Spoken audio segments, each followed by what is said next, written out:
For now, we're shifting focus to more news coming in, and this is about the race for the Congress's next president. Even as the crisis in Rajasthan continues and the Congress tries to find a solution for it, Ashok Gehlot has now left his Delhi residence to meet Sonia Gandhi. He is expected at 10 Janpath anytime soon, is what we're learning. Yash, my colleague, is now joining us live, getting us the details. But let me get in our senior editor Pallavi Ghosh to begin with. And Pallavi, we didn't know whether or not Sonia Gandhi would grant Ashok Gehlot audience up until now, but it looks like she has conceded and she will be meeting him in a short while from now.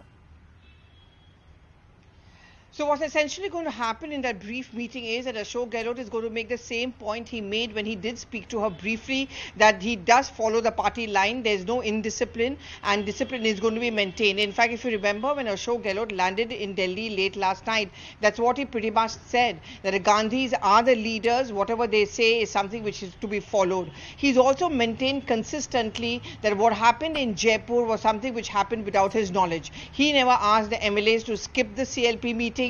He never told them to go and give in their resignation letters. Now, in the midst of all this, the 9-page report does not directly indict Ashok Gehlot, but indirectly, repeatedly makes the point that all of those who so-called rebelled were considered to be close to Ashok Gehlot or belong to his camp. And by inference, it made the point that it's just not possible that all of it happened without Ashok Gehlot's knowledge. After all, the CLP meeting was called by Ashok Gehlot himself. So I think this is something which Mrs. Gandhi would like to deliberate upon and make the point to him as well, that you cannot walk away without any accusation being leveled on you, that those your people belonging to your camp were the ones who were rebelling. Also, what we are told is no conditions attached is the kind of meeting which is going to take place, which means if you want to become the president, you cannot also say I'm also going to be the chief minister. One man, one post position has to be maintained. And second, Ashok Gehlot cannot dictate terms as to who can become the chief minister of Rajasthan, should he become the president,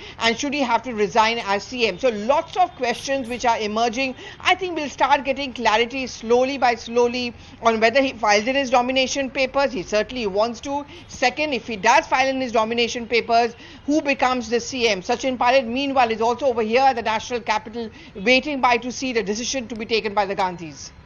Absolutely, and it'll be interesting to see if Sachin Pilot also lands up at 10 Janpath sometime later today or during his visit in the national capital. Do stay on with me. Yash is also getting us the very latest as far as the happenings there at 10 Janpath. And Yash, we are expecting Ashok Gehlot there anytime now. We're given to understand he's already left his Delhi residence.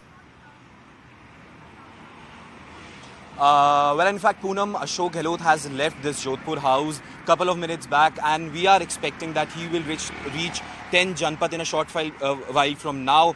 But actually, when he exited, we tried to get in a word from him, but he actually dodged all the questions from the media, and we can expect a statement by him post this particular meeting with Sonia Gandhi, which is actually very crucial. Earlier, we were given to understand that this particular meeting with Sonia Gandhi of Ashok Gehlot could happen between 11 a.m. and 2 p.m. And now Ashok Gehlot has left from Jodhpur house where he was staying. His entire cavalcade is moving towards 10 Janpath, which is the official residence of Sonia Gandhi. Digvijay Singh also has collected the nomination papers from the AICC headquarters, and it would be interesting to see tomorrow who all will be filing the nomination for the Congress president. But what latest we are getting, this very place, Jodhpur house, is actually at a very, it's not that far from 10 Janpath, and he will be reaching there in moments from now.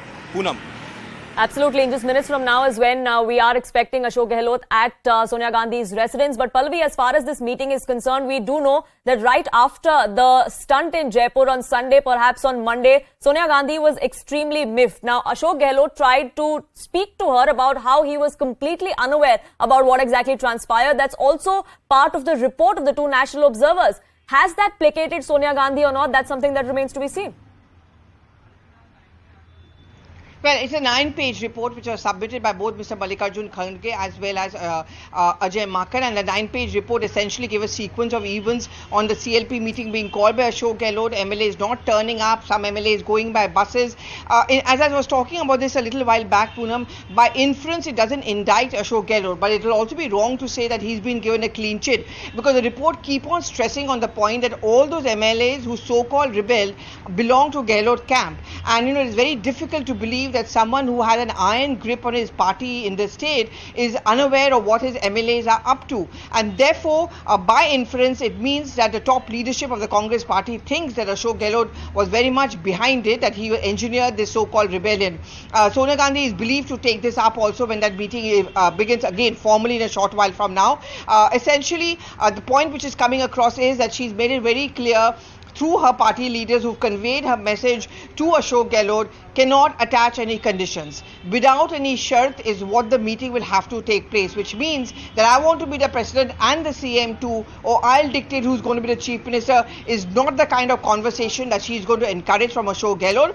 Key decisions which are going to be taken over here, and we should get a clarity, I think, at most by tomorrow, or maybe when he comes out and gives a soundbite, is one, whether he's going to be filing his nomination papers. Second, if and when is he going to resign as a chief minister? And third, is the choice of the Gandhis acceptable to him, or will he still insist that the MLA should decide? Because it's very clear, if he puts the third clause, which again there was an objection to, the MLAs are largely by the side of Ashok Gehlot. They would of course then decide that it should be Gehlot or someone who's considered to be close to Gehlot. That is something which the top leadership no more wants to listen to.